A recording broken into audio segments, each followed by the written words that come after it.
Hay algo que los senderistas experimentados saben y que nadie dice en voz alta: el bosque de noche no es el mismo lugar que el bosque de día. No me refiero a que sea más oscuro, más frío o más silencioso. Me refiero a que cambia de naturaleza. Las reglas que te protegen durante el día dejan de aplicar en cuanto el sol desaparece. Y si hay algo que estas tres historias tienen en común, es exactamente eso: personas que conocían bien un sendero, que habían caminado por él docenas de veces, que pensaban que lo conocían de verdad. Y que una noche descubrieron que estaban equivocadas. Estas son tres historias reales de senderismo nocturno que nadie debería escuchar solo.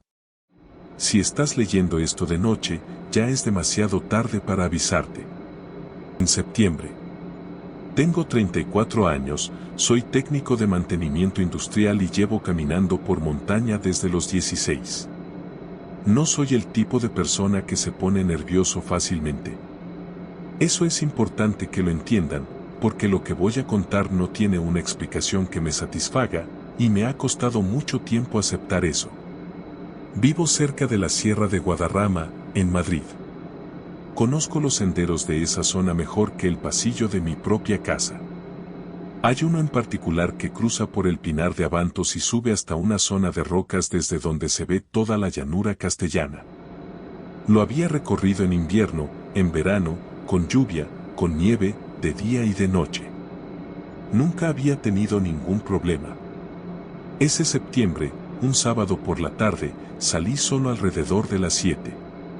Calculaba llegar a las rocas justo cuando oscureciera, quedarme un rato mirando las luces de los pueblos desde arriba, y bajar.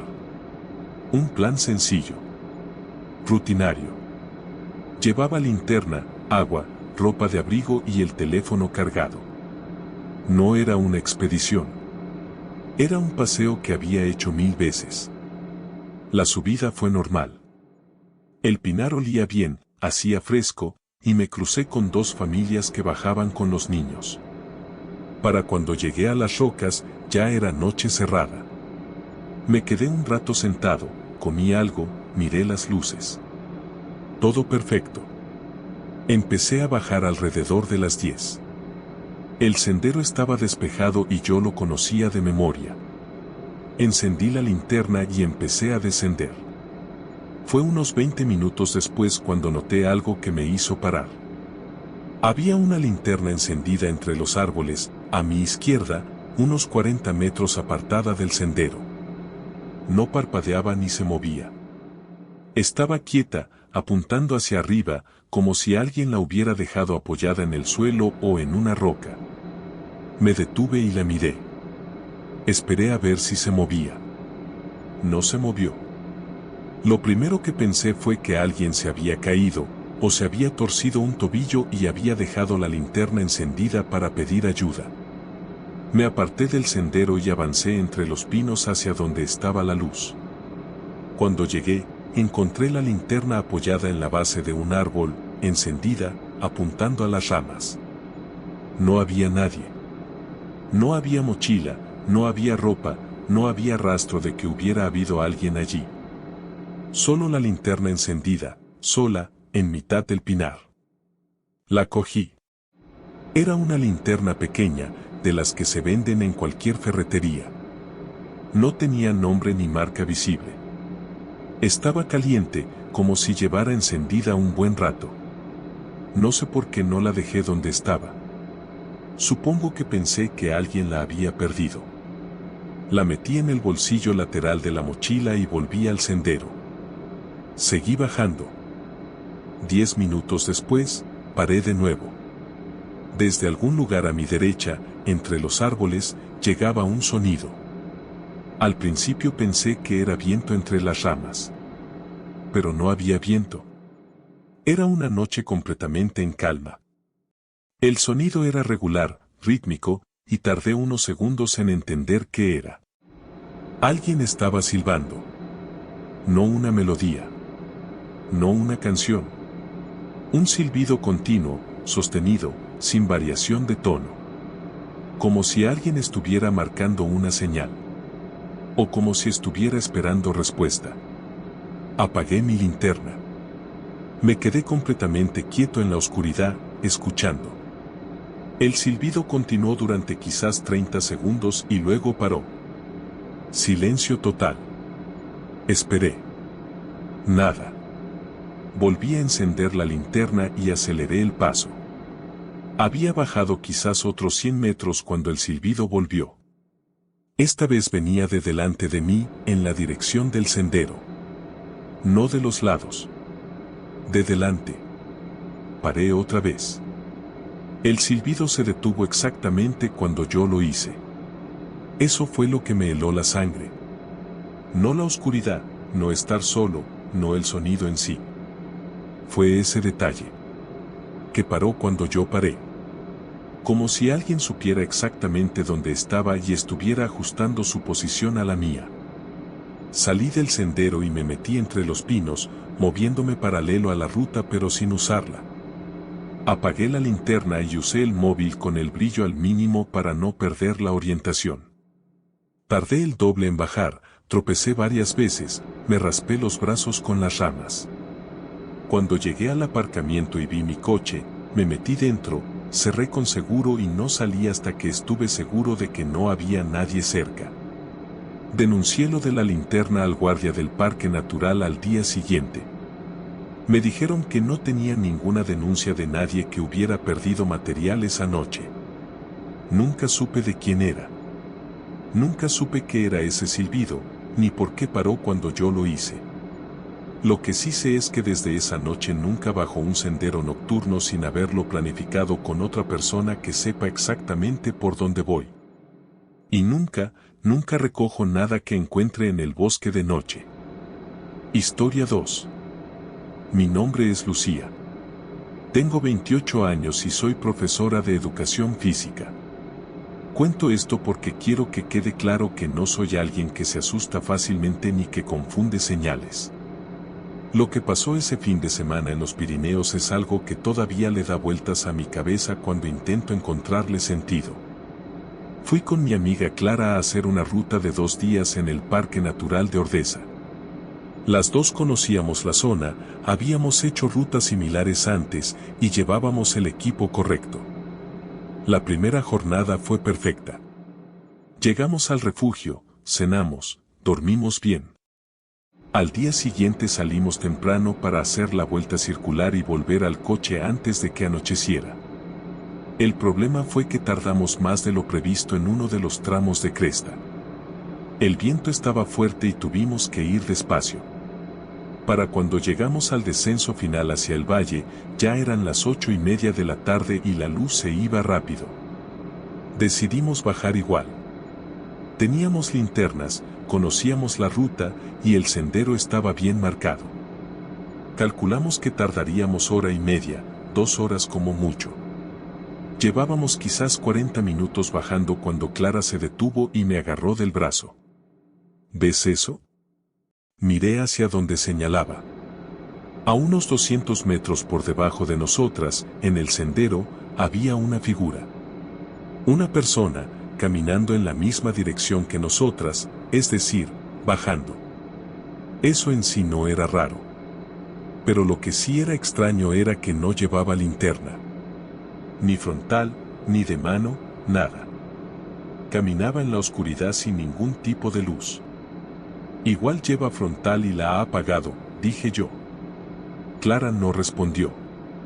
Seguimos bajando. La figura seguía ahí, a la misma distancia, moviéndose al mismo ritmo que nosotras. Ni se alejaba ni se acercaba. Después de unos 10 minutos, Clara volvió a agarrarme.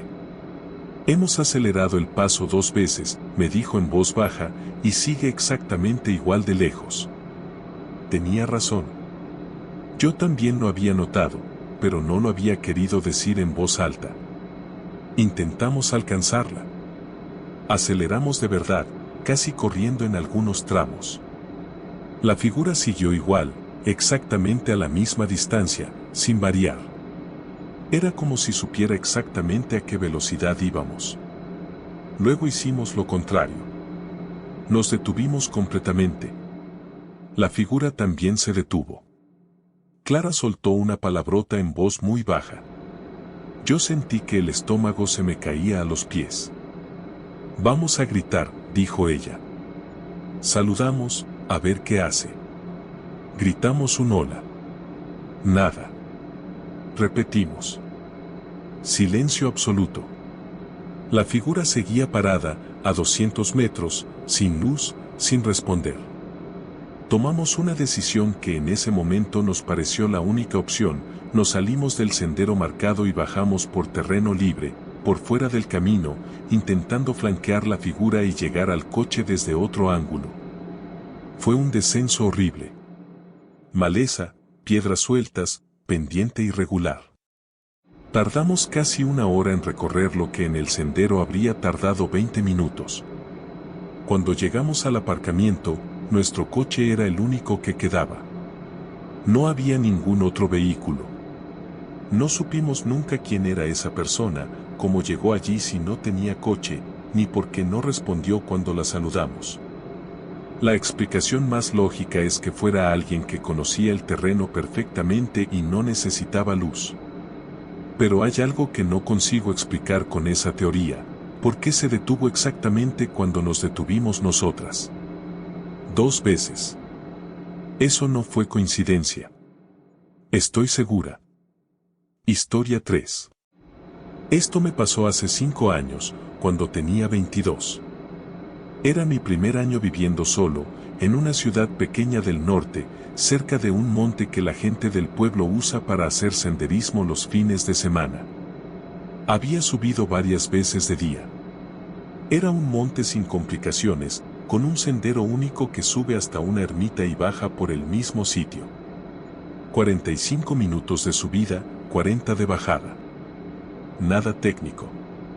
Una noche de octubre, un jueves, no podía dormir. Eran las 11 pasadas. Tenía el coche aparcado abajo, no vivía lejos del inicio del sendero, y se me ocurrió la idea de subir hasta la ermita para despejarme. Lo sé. Ahora también me parece mala idea. En ese momento me pareció perfectamente razonable. Arranqué el coche, aparqué en la zona habitual y empecé a subir. El sendero de noche era diferente. No de forma inquietante al principio, solo diferente. Los sonidos, la forma en que la linterna recortaba el camino, la ausencia total de otras personas. Pero me sentía bien. Subí sin problemas, llegué a la ermita, me quedé un rato en la explanada de piedra mirando las luces del pueblo abajo y empecé a bajar. Fue a mitad del descenso cuando me di cuenta de que algo no cuadraba. Había huellas en el barro del sendero. Eso era normal, mucha gente sube por allí. Pero estas huellas iban en mi misma dirección, bajando. Y eran recientes, porque el barro estaba fresco y los bordes de las huellas todavía nítidos. Y lo más extraño, eran huellas de pies descalzos. Me detuve y las iluminé bien con la linterna. No había duda. Pies descalzos, pisadas completas, sin suela. El tamaño era de adulto. Las huellas seguían el sendero hacia abajo, en la misma dirección que yo. No había nadie delante de mí. Yo había bajado rápido y el sendero era recto en ese tramo. Si hubiera alguien, lo habría visto. Me giré. A unos 15 metros por encima de mí, justo en el límite de lo que iluminaba mi linterna, había una silueta. Parada. Mirándome. No puedo describir bien lo que sentí en ese momento. Fue como si el tiempo se suspendiera. La silueta no se movió. Yo tampoco. Estuvimos así quizás 5 segundos, que se sintieron como 5 minutos. Luego la silueta dio un paso hacia un lado y desapareció entre la vegetación que bordeaba el sendero. No esperé a ver qué pasaba a continuación. Bajé corriendo. No miré atrás. Llegué al coche, arranqué y me fui. Creo que en algún momento durante esa bajada gritando me había caído, porque cuando llegué a casa tenía la rodilla derecha en carne viva y no recordaba haberme caído. Al día siguiente volví al sendero, de día, con un amigo. Le enseñé el tramo donde había visto las huellas. Seguían ahí, ya algo borradas por la lluvia de la noche, pero todavía visibles. Mi amigo las examinó y no supo qué decir. Luego miró la vegetación donde había desaparecido la silueta. Había una zona de arbustos aplastados, como si alguien hubiera entrado o salido de allí. Nunca volví a ese sendero de noche. Nunca volví solo de noche a ningún monte. Y cada vez que alguien me dice que los bosques de noche son seguros, que no hay nada que temer, pienso en esas huellas de pies descalzos en el barro, bajando delante de mí hacia el pueblo. Y en la silueta parada en el límite de la luz de mi linterna. No sé quién era. No sé qué hacía allí descalzo, de noche, en octubre. No quiero saberlo. Si alguna de estas historias te resultó demasiado cercana, deja un comentario abajo contándome cuál fue la que no pudiste sacarte de la cabeza. Y si eres de los que escuchan esto de noche, ya sabes lo que tienes que hacer, suscríbete. Hay más historias donde vinieron estas, y algunas son peores. Mucho peores.